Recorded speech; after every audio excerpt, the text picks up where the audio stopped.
Hey, Tuesday, 6 o'clock, streaming now. Total Schmidt Show. Kent Jenkins today. But first, in case you missed it. No, thank you. No, I'm good. I have a daughter older than you. No, I'm good. Thanks. No, I'm good. Thank you very much. I know. No, it's an adorable dog, but I'm just not into that thing. No, thank you. Nope, no gracias. No, I'm fine. Thank you. No, thanks very much. Thank you. No. No gracias.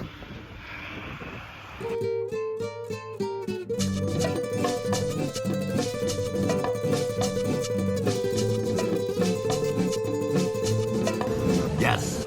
Yeah, 100%. Let's do it right now. Is it fried? Yes. Is it raw? Yes. Yes. Done. Let's do it. Do I have to wear the pants? Where's that dog? Can we do it in 2 minutes? Yes, yes, yes, yes, yes, yes, yes. You know, I have a daughter here.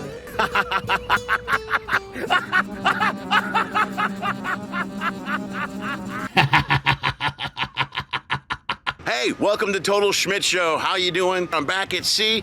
Here's what you're gonna get from this show. It's kind of like quarantine comedy, except I'm not gonna be home. Actually, it's kind of like quarantine comedy and a combination of all the stuff I've done online over the last year or so. There's sketch stuff, live stuff, stand-up stuff, travel stuff, and of course, conversations with others who do the same things that I do on a daily basis. That's it. That's the whole show. And I'm gonna record it all and put it on the intraweb. Sometimes. Usually late. Always late. Maybe. I don't know. And weekly? Nah, maybe. Sort of. Could be. Either way, sit back. I hope you enjoy whatever the hell it is I put together for this week on Total Schmidt Show. Hey guys, it's Lenny Schmidt, Total Schmidt Show. You know, my hands look huge in this video. Look at this. Look how cool it is. My hands are enormous. They're giant, coming at you. Huge, creepy. Hey, if you watch the show, you know the drill. I travel. I talk to entertainers when I travel. Subscribe to the show on YouTube. It helps us out big time. It's going to be over here or over here. I haven't figured out. I always do that after I edit it. And all my socials, you can find my socials, I think, are going to be over here somewhere. And follow us on socials. Mostly Mr. Lenny Schmidt on all platforms except for Lenny Schmidt Comedy. Also, you'll see a ticker above me.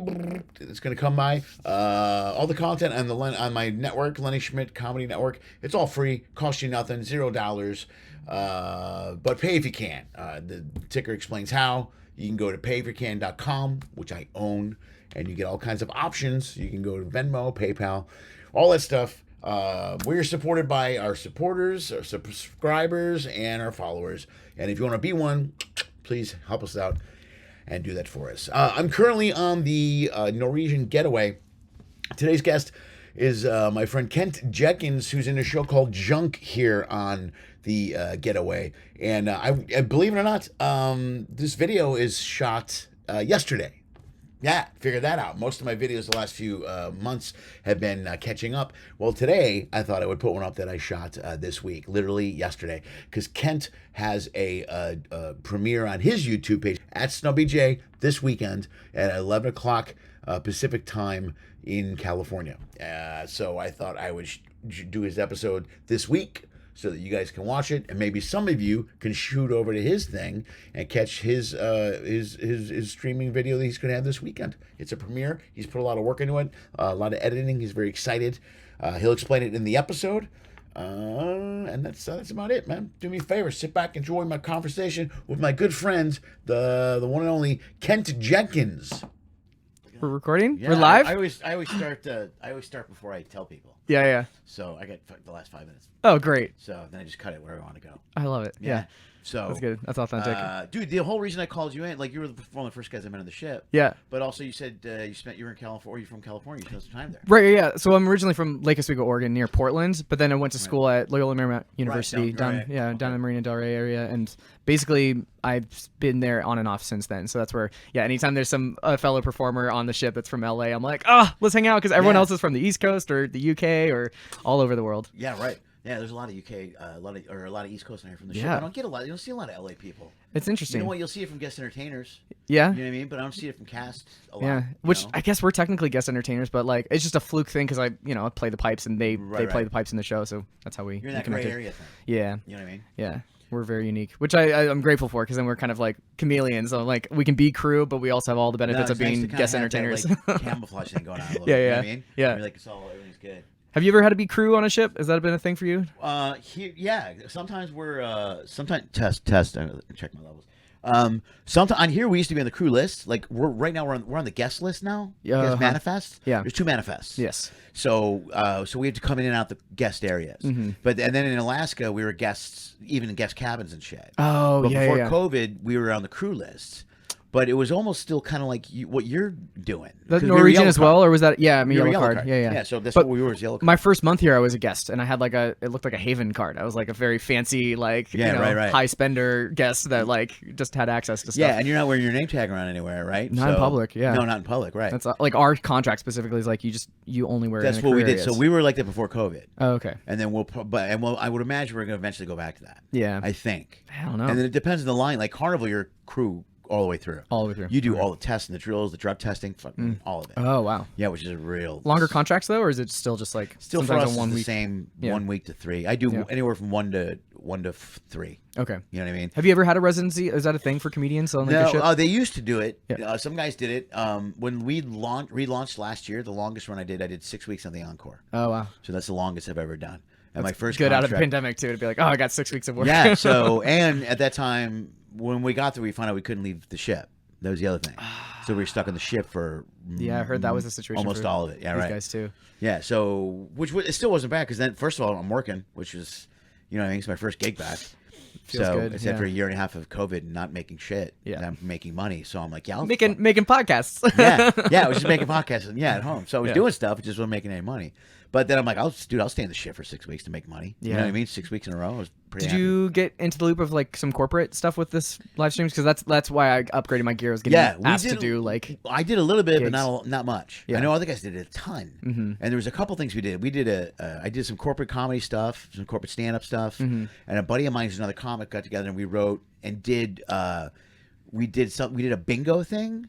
Okay. Like we used to Like hosted it? Our kids went to school before, and we used to be involved in all the scheduling and we used to be involved in every function, like a PTA thing. Okay. So I ran a bunch of boards, and there'd be live events where I hosted one, he hosted one, and so we did all these events. So what happened was during the COVID, the school reached out to us and asked us if we would host a Zoom bingo.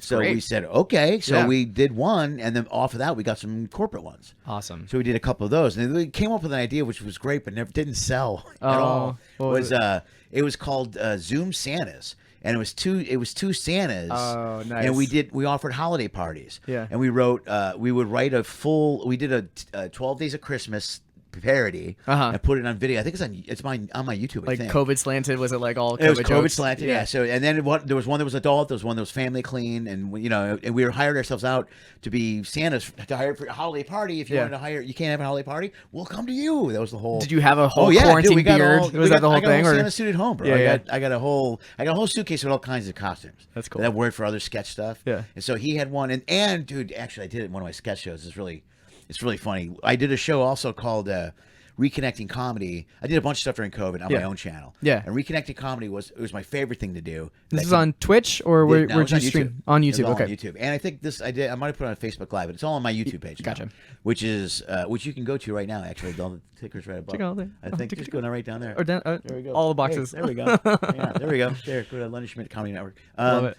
But I really like this. And this is one of the things I did in school was I taught comedy to kids and improv. Oh, that's awesome. And at first it was to get hours at the school, and then they eliminated that process. But then I kept doing it, and because the kids wanted to keep taking the class, so then I just charged them for it. And the deal was the parents paid for the class. The kids got it was the second semester we always did it, and at the end of the semester I kind of built like a Saturday Night Live with the kids. Whoa. And I rented a theater, and we would do it live. And the parents could get free tickets to come out. And I always got crushed on the theater because we couldn't sell tickets. I mean, I would try selling $5 tickets to kids. This is way before COVID, early on. Oh, okay. So we couldn't get anything going. But then we do the live for the school at the last 2 years. But I love doing it more than anything, actually. But I just could never make enough money to survive on it. That's the ticket there. So then when I did Reconnecting Comedy, I kind of brought it to the internet, and I called it a live improv sketch streaming comedy flow show. And I hosted the show, and I had 3 other comics would come in live through the feed, and we would do a segment that I wrote or that we wrote. There's a guy named Cody Dove, who's the Second City guy. Okay. And we did improv. So we did improv one time it was a nightmare. This next 2 times it went pretty good because we figured it out. The improv live and then I had people that are Patreon followers that would write their own sketches. So I put it all together into a show. Cool. And then I wrote 2 sketches, and the concept was Santa Claus. Santa Claus was a corporation, Santa Claus Incorporated. Yeah. It's called Santa Claus Incorporated. And I played the Santa Claus number 2. I was the dispatcher. So my buddy Mike, who was the other guy, we both had Santa suits. So I shot 2 videos. One is before the night of Christmas, and one is the day after. Yeah. And he calls dispatch, and he's new, and he's having trouble. And I'm like, hey, and I know him, like, hey, it's Nick Jr., whatever. It's actually, both those sketches are on my YouTube page. Cool. And they're hilarious. Yeah. I was really happy with both of them. They were fun. Yeah. So anyway, we had the Santa suits, we used them. And I played like this old Santa. Yeah. They've been around and knew everybody. You know, yeah. He was like new. Gruff. He was But like, a little gruff, yeah, though, he was or- like yeah. Santa 987 or something. Okay. And I was 2. And he's like, you're number 2? I'm like, yeah, I'm number 2. You know, yeah, so it was, anyway, it was That's fun. funny. So we both wore Santa suits for that. And, you know, I always have those, like, as an actor, I got all these fucking clothes sitting around my house. Yeah. That I've used for shit. And that's where I'm like, I'm trying to live that minimalistic life. And especially when I was moving to the cruise ship, I had to, like, you know, strip it down a little bit, move a lot of stuff home to Oregon. But you got to hang on to those random things that you used 7 years ago, but it might come in handy for another gig in the future. I was going to ask what age range would you do with the kids? Was it like elementary? Was it high school? Was it all over the place? It wasn't high school. It was, hang on, fixing this feed. We can keep, we're good. It wasn't high school. It was from 2nd grade to 8th grade. Great. Okay. So, it was crazy. The little kids, because my youngest and Lucas were the 2 youngest kids. And I did a sketch or a video with them every year called Crazy Daycare. And it was basically Lucas acting like a maniac. Yeah. And my daughter, with a straight face, just being miserable. Funny. So it's a constant video. Every year we would do Crazy Daycare. Yeah. And Lucas was perfect for it. He was insane. Yeah. And Lily would just sit there with a straight face, and he would spin her in a chair, and she'd be miserable. So I did that. So it'd be from 2nd grade to 8th grade. And so the 8th grade kids are a little bit hipper. And then when Lucas got older, he eventually did stand-up. He wanted to do stand-up. And I was like, oh, shit, I don't know if you can do stand-up. And he did. He crushed stand-up. Good. At Cool. at the school. It was maybe, I always tell a story. It was one of maybe the most rewarding moments in my life as a professional. Wow. To watch him, he did 6 minutes to an auditorium full of kids, crushed. I'll never forget the look on his face when he was walking toward me. It was great. That's amazing. So, but they were all over the place. So I would let them do whatever they wanted to do, and then just put it into some kind of show. Yeah. You know, so it was little kids being crazy. It was older kids being smart. And, Yeah. You know, it was interesting. It's funny because I've never done stand-up. I've never done like true comedy. I like to study physical theater, and that's kind of like, I was a fan of the Blue Man Group, so I was kind of like doing more of the mime stuff and nonverbal storytelling. Right. But if I had that growing up, I feel like my language skills, just the communication to be able to develop through comedy and like those kind of exercises that you're offering, just in general, like for human development is beneficial, not even to be a performer. Well, that's kind of right. That's kind of why I did it too. I pushed it too because there's a huge confidence builder. You know, as a performer, to do something in front of an audience, get applause for us is great because we're adults. You know what I mean? Still We're get to grown play. men, and you're just like, you know, you still feel like a little kid. So for a little 6-year-old kid to get applause break or something, it's pretty powerful. You know, Get the drug early.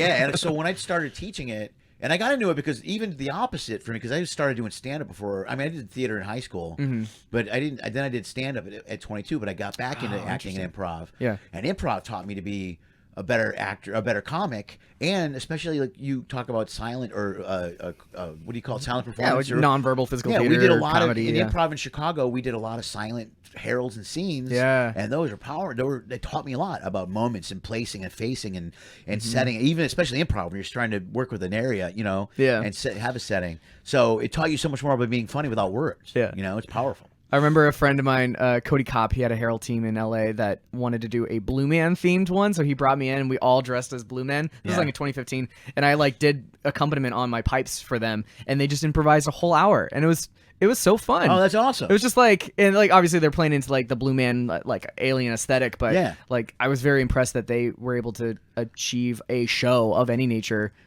as a huge team too. Like I feel like it's the dynamic of just 2 people like holding that with an audience is one thing, but like 8 people, 10 people, it's like a whole different, you have to have a bigger field of attention. Well, yeah, dude, that's that. What was that? Was that at the IO or was it just a specific? It was UCB Sunset Boulevard location. Because I studied with Del in Chicago, Del Okay. Close. And he developed the Herald, Yeah. which is that long form. Yes. Which is, when you get 8 people on the same wavelength, it's pretty impressive. So cool. You know what I mean? Like, and Heralds are so hit or miss. Sometimes they're not that great and they're okay. But I've been involved. I know I've done a bunch of Heralds. I've done 2 perfect Heralds my entire life. Yeah. And I'll never forget the moment, what I was wearing. I mean, it's just, and it's the funny thing about a Heralds when it all comes together at the end, you don't realize it until it does. And then you're like, oh shit, it all worked. Yeah. And it all just kind of morphs into one ending. And the crowd's just like, oh. Wow. Yeah, it's cool. Have you seen Improv Shakespeare out there? No, I haven't. It's like a team of them that started in Chicago, I think from the IO world, but then they migrated out. It's led by Blaine Swen, I think is his name. Okay. But my manager's a huge fan, and so he's gone like 100 times and invited me a few of the times, and it's just at the now I'm like blanking all the. It's on La Cienega Boulevard, kind of near the Beverly Center there. That theater, whatever that one is, that really fancy one.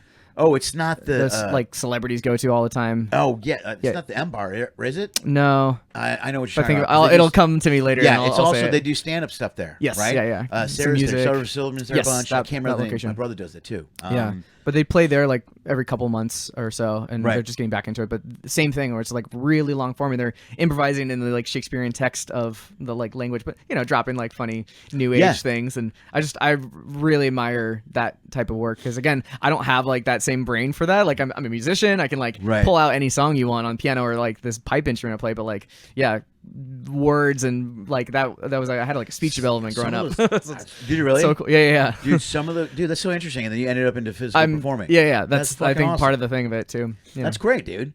Well, I was always intimidated a little bit with the Herald and the long form. Yeah. Because those improv guys are smart. I mean, they're really.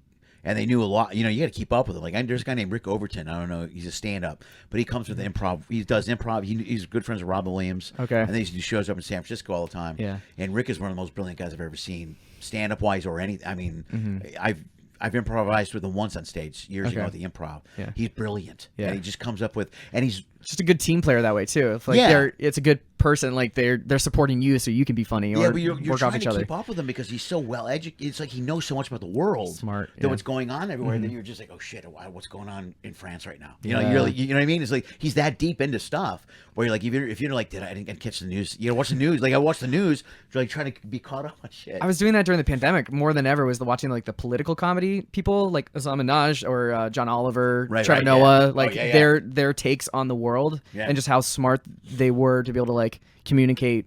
Like, hey, this is going on and this is wrong, or this is this is funny in this light. It's just just a different level of intelligence that I can't even like begin to dive into, but I appreciate. Well, that stuff morphed so much with the Daily Show. It's Jon Stewart years ago. Yeah, like before that, when him still like him just appearing in random little things. It's like his stuff now is more powerful because he doesn't care. You know what I mean? He doesn't have to worry about appeasing people. He'll push an envelope where people are like, what? Yeah. But before that, when Johnny Carson was really big on not being political in any way, shape, or form. Yeah.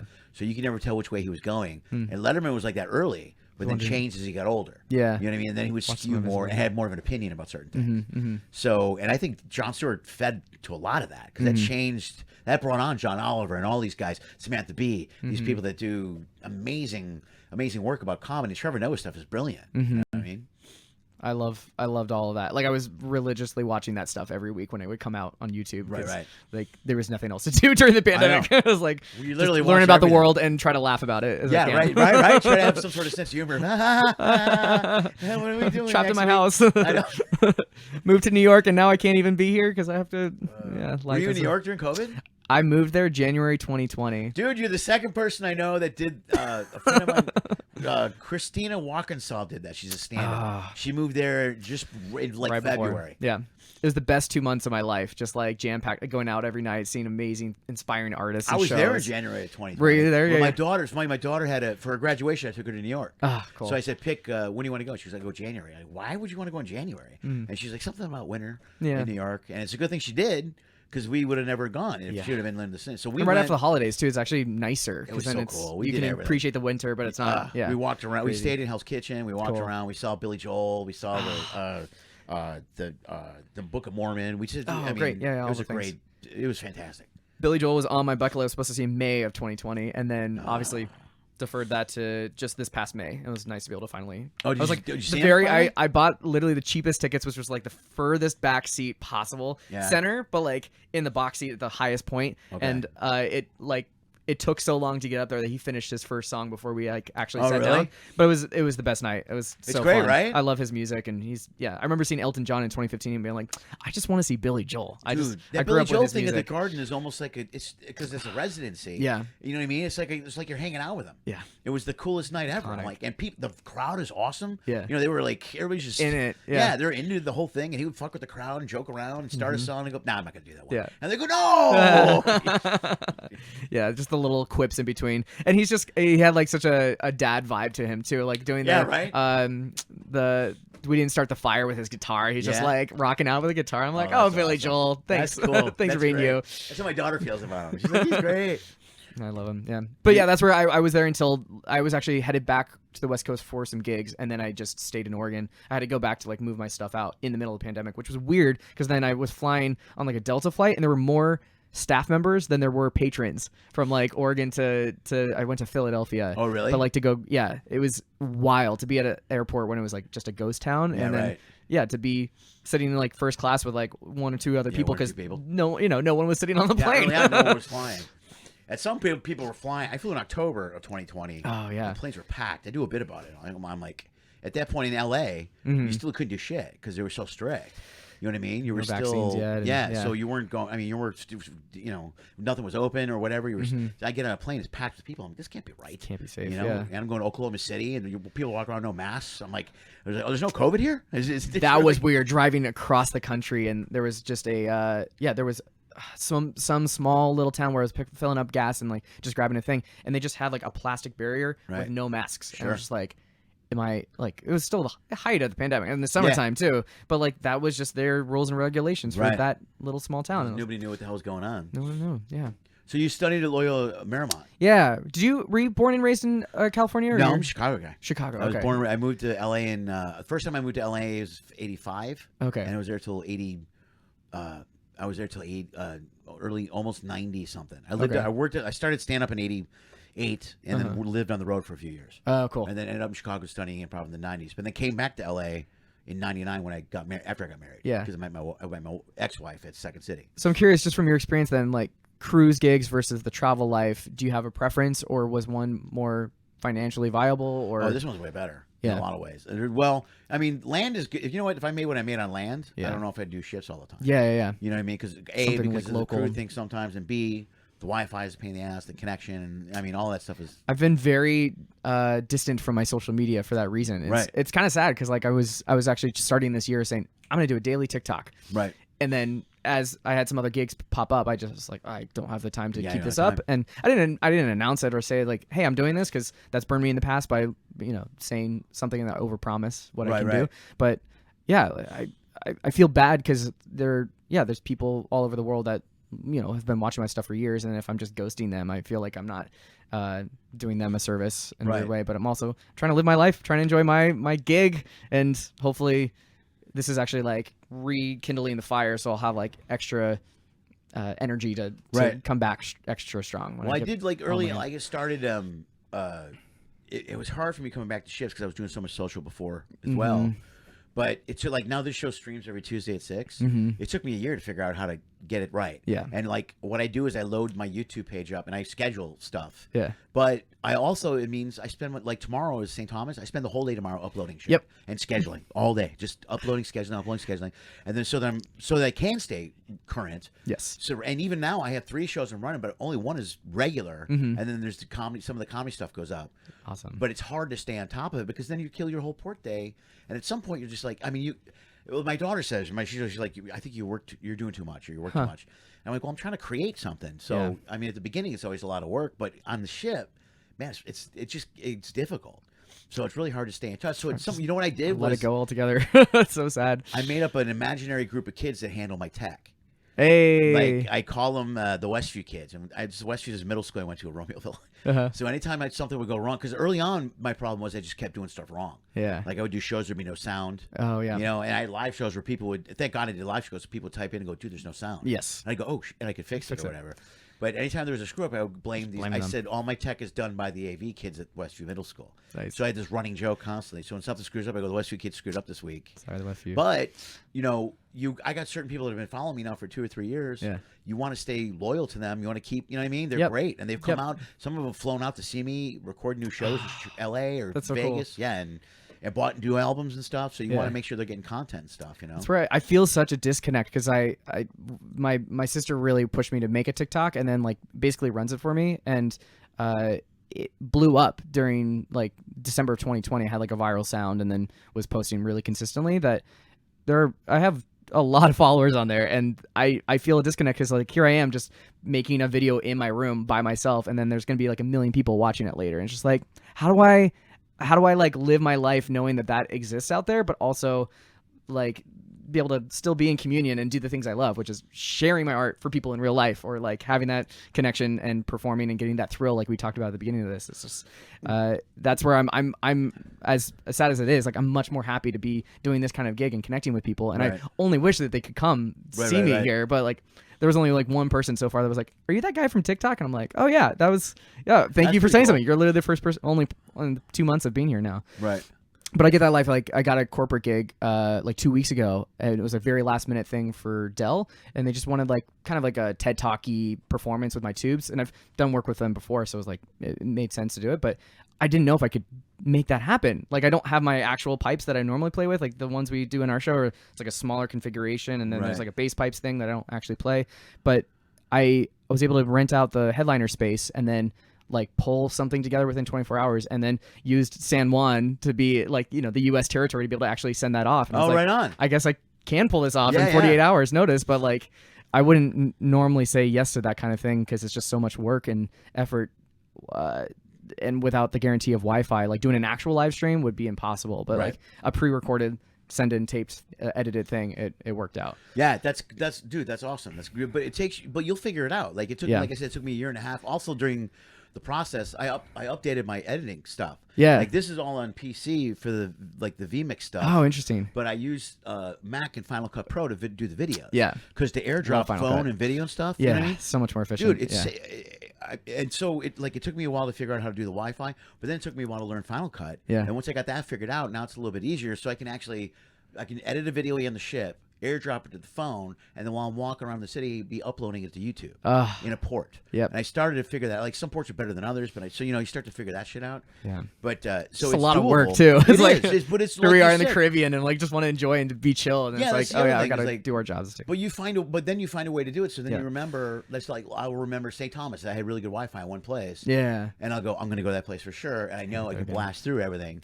and get it done in a couple hours. Yeah. Because sometimes I'll render a video or whatever, and it won't be. I'll look at it before I leave, and it won't be right. Then I got to re-render it or share.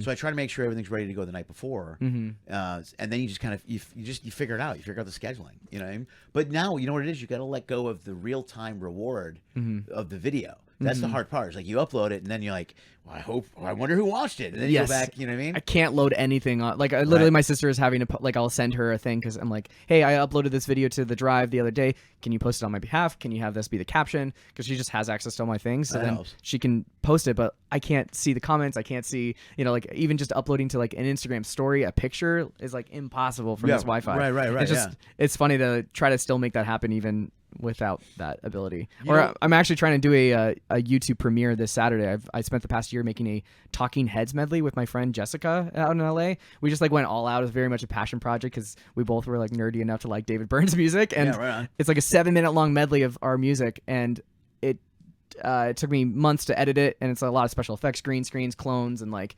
stop motion, crazy things. And we're finally going to premiere it. And I haven't been engaged in my social media, so like the numbers of everything are just down right now. Yeah, right. And then to try to make it happen, like it's already uploaded, but then to like switch it to the Premiere and then try to be available to like type in, like having to use my data on my phone maybe as the Wi-Fi signal when we're in Port Canaveral. Like hotspot it. Yeah, hotspot it essentially. I was like just trying to like work out the logistics so I can still be present. What time is the premiere? It'll be 12 o'clock. No. It'll be 11 a.m. Pacific time, 2 o'clock our time. Okay. Is what I worked out because at least at that time I know I'll be back on You the will ship be. for a crew Yeah. call. Oh, It's like you got to that- be back on the ship then. Yeah. That sucks. Because otherwise you can get off and get because the signal in Orlando or in Just Canaveral even isn't off good. a ship is yeah. Yeah, it's like kind of crap. You know Yeah. what I mean? Like Down to when I was Cocoa in. Beach. Yeah, right. Well, that's not bad. That'll be good. Yeah. But it's like, yeah, it's just funny things like that you have to like think harder about rather than, I can just sit down and just open my laptop and instantly have a connection. You got to have a plan. You got to plan it out. Right. Yeah. Right. Are you going to try to be on live while it premieres?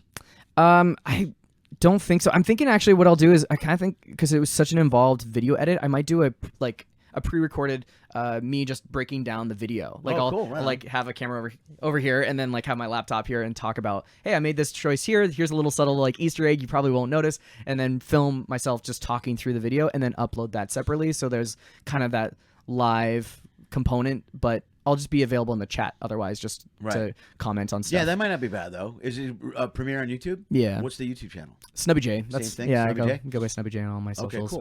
But yeah. By the time this premieres, I think it'll be long past after I that. think I'll get this up before the weekend. In November. Yeah. Yeah. Right on, dude. That's awesome. So you got a ton of social media stuff. Yeah. And this is your first contract. First out here, contract, and I'm loving it. It's Yeah. just so nice to be able to perform full time because the dream was to be a Blue Man, like was to have that Yeah. steady gig. And it's funny because Blue Man had a contract on the Norwegian Epic many years ago, and Right. like so some of those I think performers. I remember that kinda. I mean, I never. Oh, yeah. I never cruised with them. Yeah. But I think I remember seeing that advertised. Yeah, You know what I mean? and so I'm friends with a lot of the performers now, and they reached out and wished me luck and said, "Hey, where's your itinerary going?" and all the things, and it's cool to, I ended up just becoming friends with Blue Man. I never became a Blue Man because of the audition wise. I have a very youthful, bright look, and they're very stoic and Yeah, they have serious, they all have a specific unique look. Right. Yeah, and so it was just it's nice to be embraced by them just as myself. Like Blue Man Group plus Snubby J. We've done some collaborations now, and it's nice to have this gig though, because then it feels like what I wanted from that, like a steady paycheck, steady gig, and I don't have to worry about trying to get audience to the show. Like that's a whole thing in LA of, hey friends, can you come see my show again? And I don't like that anymore. Dude, I used to run a show at the Improv. I booked a stand-up show. They let me do. I did a Thursday night show there. Dude, and I had good comics on. I had Billy Gardell. I mean, I had some big names on there. Yeah. I could never draw a crowd. I don't know how guys do it. I don't know how they figure it out. Did you ever do Scott Neary's Booby Trap? That was one I got into. It was a Wednesday night variety show, and it was at the King, if you remember the King in Hollywood. No. But that was kind of where I met a lot of comedians and different entertainer folks types. Yeah, and right. Cool people would come through, like Reggie Watts and who's that guy from Steve-O?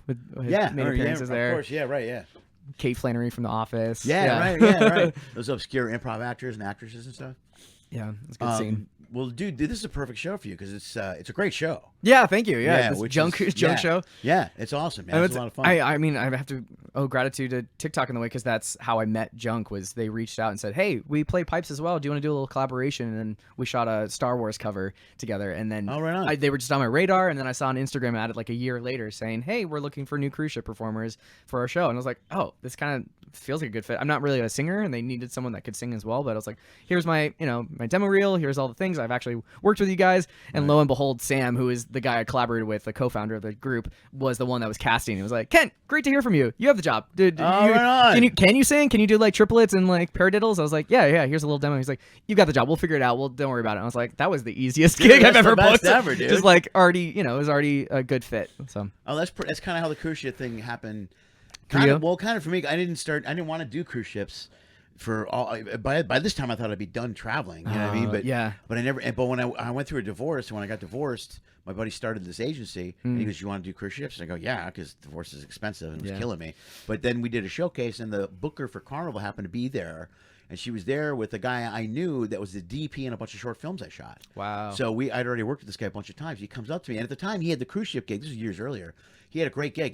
He lived in LA Monday through Friday and left Friday, came back Monday morning. He did the 3-day. Oh, cool. So he told me, I go, "Well, it's a great gig for an actor in LA, So I saw him that night. He goes, "I didn't know you wanted to do cruise ships." I go, "I never did till now." Yeah. And he was like, "Oh, well, this is Virginia. She books everything." I go, "Hi, how are you?" And 2 weeks later, he started working on it. Was just right place. Right time. Yeah, 30 years in this business. It's the one time, right place, right time. And you're prepared for it. Like that's, I think, all the training we do right. and like the ups and downs of the career, like lend yourself to be able to handle the new challenges that come from this kind of a gig. Saying is the timing meets preparedness or whatever. You know what I mean? That quote, yeah. Yeah, whatever it is. You know what I mean? But it might be lucky to be in the right place, but if you can't if you can't do it, uphold it too. Yeah. So how long is your contract on here? Till January 20th. So we're here, quite a long time. Some of the other guys have been here for over a year, and Oh yeah, you told me. yeah, Jordan and Craig are they've 13 months now. It's like crazy. Which Jordan's been with the group for at least 8 years, 9 years, and so like I could see myself being here a longer time. Not this, but like with Junk. So Right. if we can extend, I'll go until like April, and then I have some plans through August, like the Edinburgh Fringe and some Right. other stuff in LA. My own little music tour with some friends, but the goal would be to stay connected with Junk and perform. They've got stuff coming up in Abu Dhabi and Orlando. Yeah, So I'm right. like, if I can just kind of stay with them and keep helping curate new material, I think it'd be a good fit for a good while. Yeah, that'd be perfect, dude. Yeah. Dude, it'd be nice if you. I mean, the shifting is good, but maybe if you can get into a thing where they have a residency somewhere. Yeah. Like if you're like in a Vegas situation or something. That's the dream. Literally, it was like Blue Man then you're- Vegas was the goal Now you're for back me. connected to your social. Yes. You know what I mean? And to like my own communities. Like I've got friends. Yeah, there's like a mime with the O show, Benedict Negro, who teaches like a mime class every week Okay. on Saturdays, and I like became friends with him this past year, and I've been trying to tune in for that, but it's so hard with the Wi-Fi here again and the itinerary timing. It's just like to be back on, especially like the West Coast, performing full time would be ideal in the future. But that's where I'm like I admire you still like doing you're in the trenches of going out and about doing all your shows. Yeah, right. That's a lot of work. But Yeah, it's still unfortunate. Like, it's 95% cruise ship stuff, but Yeah. unfortunate because I get to do 2-3 weeks at a time. Mm-hmm. So I plan when I work, and I get done here, then I'm off for like 2 weeks. Take a break. Yeah. Yeah, Do the other fun To stuff. see family. I spend time with my kids. And Yeah. Thanksgiving's coming up. Yeah. So yeah, I'm lucky. I just these longer contracts on here, man. I couldn't. do Yeah, it. it almost feels like boarding school or study abroad, where it's just like you're kind of in that mindset for a long time, enjoying the highs of it all too. But I'm really grateful my family's going to come out for just before the holidays, like Oh, dude, that's December the 18th through the coolest. 23rd, and I'm like, that's just gonna be so nice to be able to see them. Yeah, and that'll be really have a little cool. taste of home with. That's a having heavy to week work. too, man. I always joke when your family's on, because I brought my kids on a few times. Yeah, Like you got your show, you got your schedule, you got your thing going on. But when family's here, gotta you're entertain with them just as much. Dude, it's so. Yeah. By the time the week's over, you're like, I'm so tired. That's you funny. know? Yeah. You're going to dinner every night. You're doing every report day. They got a list of things to do. And Yeah. you're like, I just want to check my Wi-Fi. Which luckily there's enough of them. Like my sister's boyfriend and his mom are going to come too, so they might be able to entertain themselves while we have That's like cool. sound checks. Or I'm like, yeah, I've been to Bermuda a bunch of times. Go do your thing. I'll join you for the mini golf, and then Yeah, right. go scuba diving on your own. I'll stay by the ship just to rest, because At that's it's arduous too. Just like especially our show, maybe not as much for you, but like I'm having a nap during the daytime just to like accommodate all the like social aspects of the cruise as Yeah. well. Like staying up late to like see the other entertainment and Yeah. have the energy for my Yeah, own that's show. the other thing is you're all over. Like I noticed, like tonight I'm doing. I got to be back here to watch. I'm going to go at 7 to watch the Broadway thing. Oh, yeah. Which I haven't seen yet. But then I saw Burn the Floor last night, and I watched the Broadway thing tonight. I saw you guys last week. And I'm gonna see the Broadway at 9 because it's a new drummer tonight. The guy has been training and he's filling in, so that's why I go to see a really? bunch of the shows too. Is like people are swapping in and out all the time, and it's like, yeah, right. oh yeah, I want to see this iteration of the show. It's very subtle at this point, but it's fun to be able to support our friends in that way. Well, it's awesome too because I've seen $1 Million Quartet dozens of times.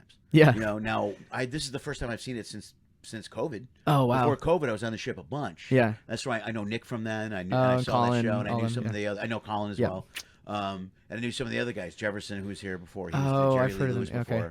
before. For Sean, yeah. Yeah, but they were so I like to watch different casts do the show. Different takes on it. Yeah, it's very Yeah. it's very cool. Yeah. You know what I mean? Yeah, and there's- ourselves too. We're about to lose Jordan, and our friend Mark, who was here in September, is going to fill in for him. So Okay. like our show's going to change again, just starting the next itinerary. Which Right. you leave this week, I right? leave this week, yeah. Yeah.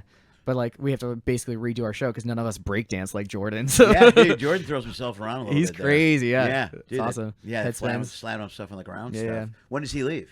On Saturday, he's taking a vacation just for 3 weeks, which Good for him. But he's good been here for for him. over a year though, right? Yeah, and they've had like little times off, but like this is the first like solid chunk of time for Good him. for him, bro. Yeah.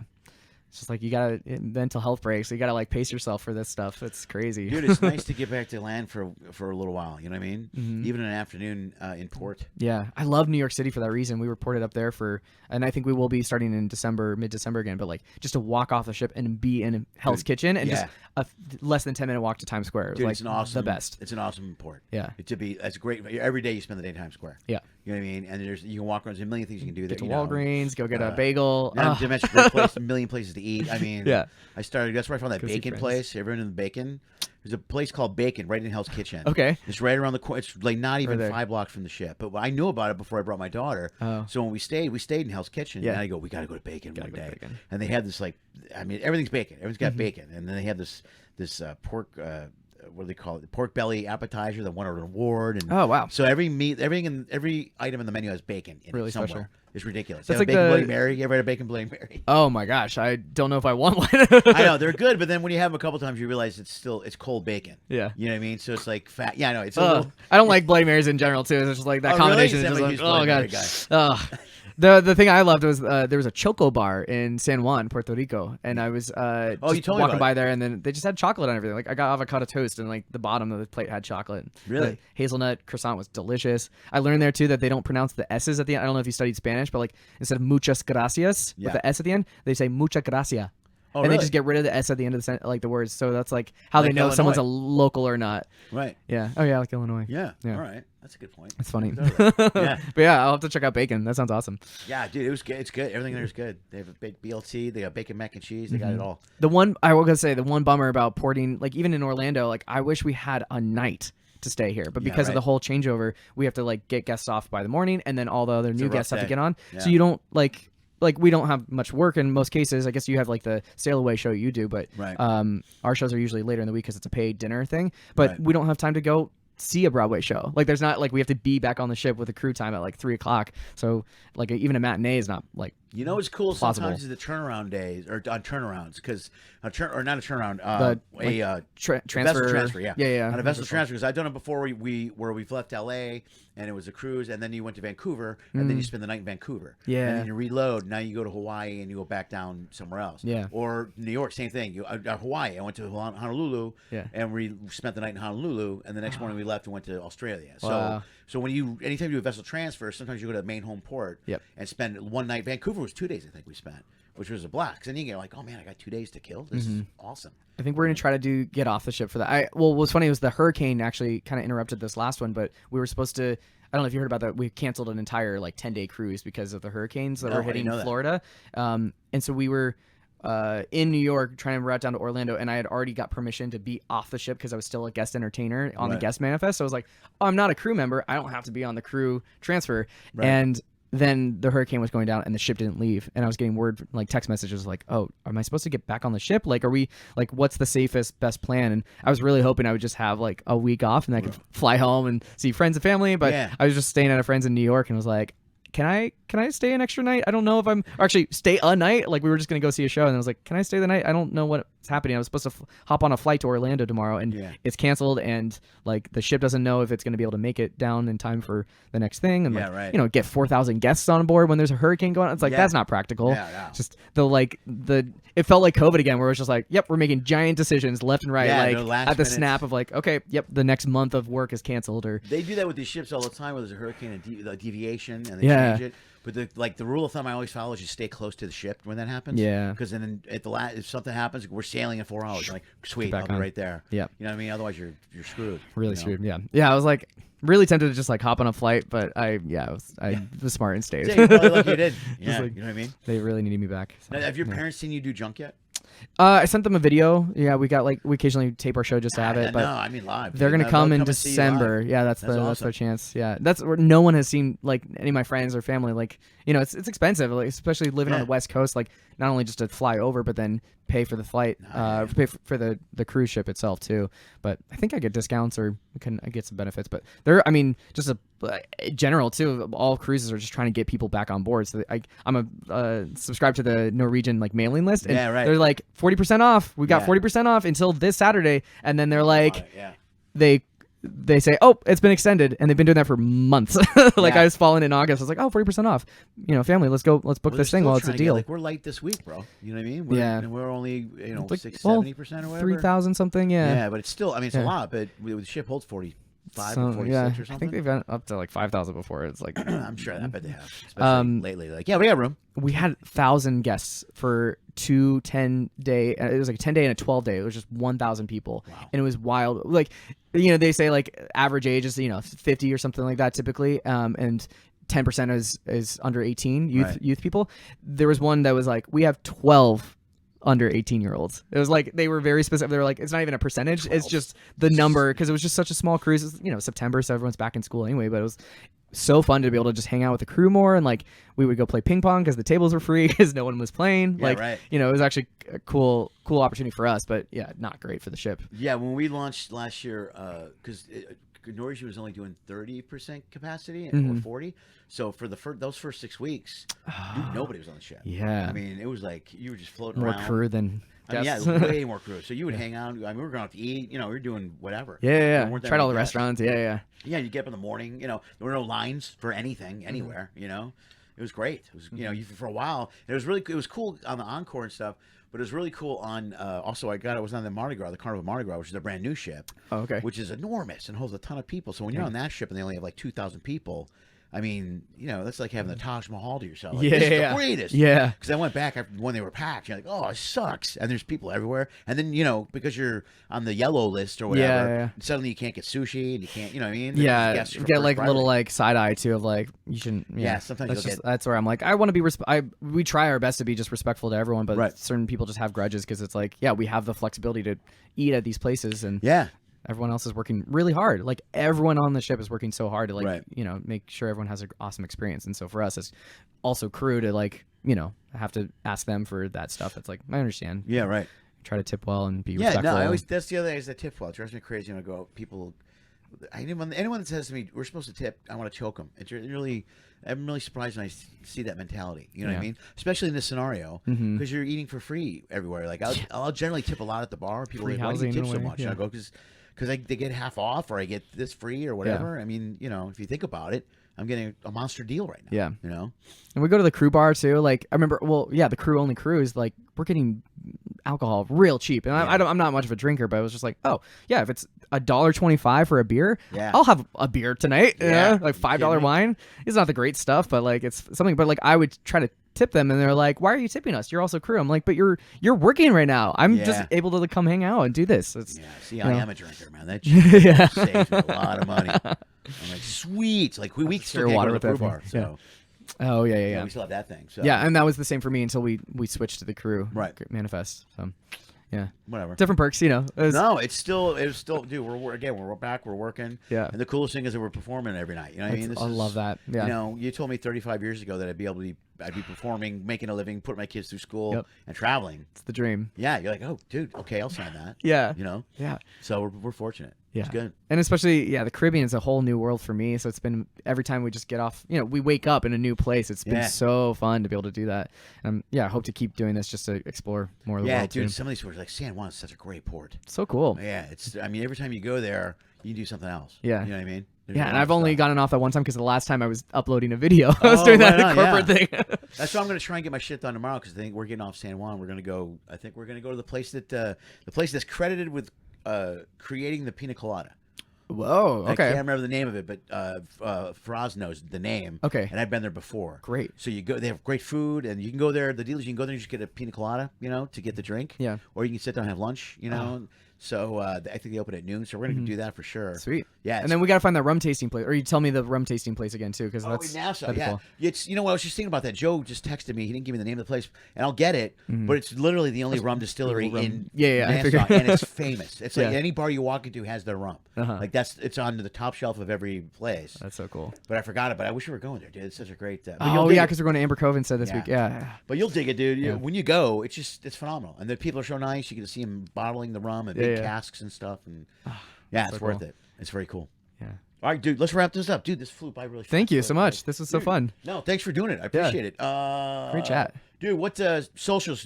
Tell me your socials. Yes, so I'm at SnubbyJ. That's SNUBBYJ on everything. I have the most stuff on TikTok, YouTube, and Instagram, and I'm most engaged with my Instagram, even if it's my sister posting on my behalf. That's where I'm active. Okay. All right. Right on.